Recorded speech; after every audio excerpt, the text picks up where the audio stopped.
Hello there everybody, my name's FierceTooth, and you're probably watching this because you have just gone TF2, joined a match, and picked Soldier. There's just one problem. How do I play Soldier? Well, I'm here to teach you the bare bones basics of Soldier so you can run out of spawn, shoot a rocket at your feet, and then die as the entire team shoots you while you're in midair. So let's hop right into it. First up, let's get Soldier's biggest pros and cons laid down first. Soldier's biggest pro is arguably his health and damage. Soldier has 200 health, which puts him second in terms of most health in TF2. Soldier can also deal massive amounts of damage with his rockets if he can hit an enemy head on or lump them in with his splash damage. More on that later. But what Soldier does lack is speed.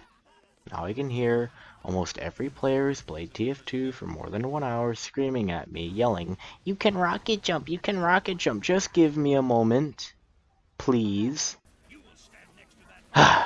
Okay, what I meant to say is that Soldier is also the second slowest class in TF2 right next to Heavy. That means when you can't rocket jump because you're low on health or you just don't want to lose that health, it's gonna be tough to make it to the front lines where you're needed. This also makes Soldier an easy target for spies, snipers, and even scouts if you can't dodge them or you're busy fighting other enemies. Now I know you may be asking, but FierceTooth, what is rocket jumping? Well, hold on to that question because I'll get more into that later. Now that you know Soldier's pros and cons, let's get into his weapons. When starting out the game, you'll be given 3 weapons for Soldier: the rocket launcher, the shotgun, and the shovel. We're going to take a look at these 3 main weapons along with 3 other weapons that you'll get later on down the road that will definitely help you out. First up, let's take a look at the rocket launcher for Soldier. Soldier's rocket launcher can hold up to 4 rockets at a time, which explode upon contact when you fire them. A rocket can deal a good amount of damage when it's a direct hit, but it can also deal splash damage. Splash damage is the explosion radius of the rocket when it hits something, and the explosion basically hits an enemy player. Splash damage is extremely useful. If you're not the best at aiming like me, always aim at the enemy's feet. The splash damage will usually hit them or another teammate, and even if you miss, splash damage can hurt crowds of enemies bunched together versus hitting a singular player. This splash damage will deal damage depending on how close the enemy player is to the explosion radius. The rocket's explosion can also launch players into the air, which can lead to some interesting combos. Soldier's rocket launcher can also be used for the all-holy rocket jumping. Shooting a rocket at the ground while jump crouching can launch you into the air for some serious sky time, allowing Soldier to surprise the enemy. All you have to do is look down at the ground, press space and hold control, and then fire to launch yourself into the air. Combined with angles and some well-timed shots, you can increase your mobility and zoom around the map. However, keep your health in mind when doing this, because you'll soon find out that rockets and fall damage can quickly drain your health. So always keep it in mind when trying to rocket jump.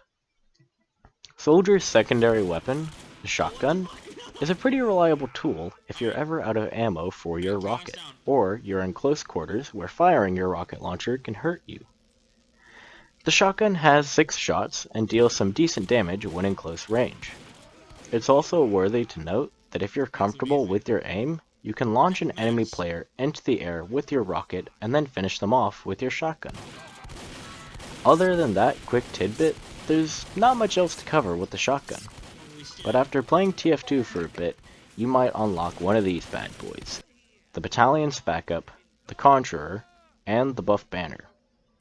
These items replace your secondary slot, but gives you a buff. These buffs can range depending on which item you choose, but it's important to note that the items can also help your team. By dealing damage, your rage meter increases, and when at full, you can blow out a mighty battle cry and give you and your team a buff in a large radius for a short period of time. Add this buff with the right timing, and you can give your team the push they need to complete the objective. Just make sure you don't die when you blow that horn, or the buff will be gone, reduced to atoms. That brings us to Soldier's next weapon, the shovel.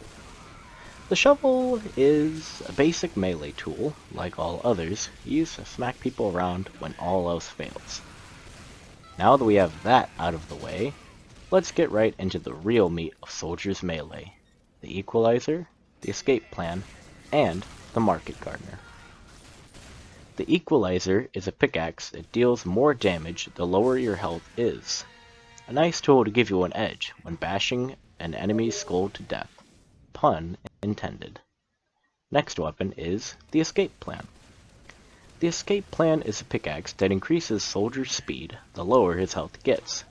However, when you take out the Escape Plan, you'll be marked for death, which means you'll take more damage upon being shot. When the Escape Plan is put away, however, the marked for death effect will go away in 5 seconds. A viable tool to help you retreat, but be wary of enemies, and make sure you're safe before whipping out the pickaxe. The final weapon you'll probably unlock is the Market Gardener. The Market Gardener is a shovel that deals critical hit damage when you hit an enemy while in midair.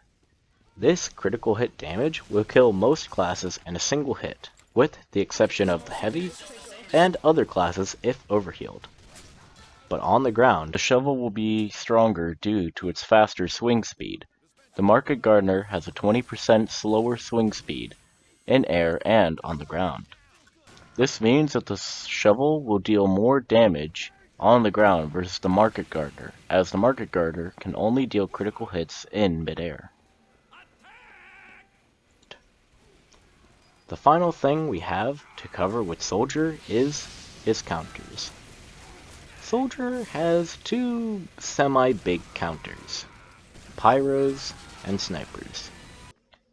Pyros can reflect your rockets with a well-timed air blast, but most of the time the rocket won't hit you. Most of the time. Snipers can also pick you off easily if you get stuck in midair while rocket jumping, so keep that in mind as well. But if you can zoom around the map with your rocket jumping, then snipers will rarely become a problem. But keep in mind that getting hit midair will put you to a stop, so be wary. As for countering other classes, Soldier doesn't really counter anyone other than heavies. But to say that is a stretch. With Heavy's slow movement and wide frame, it makes him an easy target to hit. To hit, not to kill. Heavy can also counter Soldier in this aspect with his extra health, so just think of it as a test of skill when fighting another Heavy. Other than that, Soldier is basically, well, a soldier. You're meant to be the meat of the team on the front lines, and Soldier is basically the DPS for the team, helping out by dealing damage and taking names. And with that, you should now know the bare bone basics of Soldier, so get out there and start blowing some people up. This is Fierce Tooth, and remember, always steal that sandwich.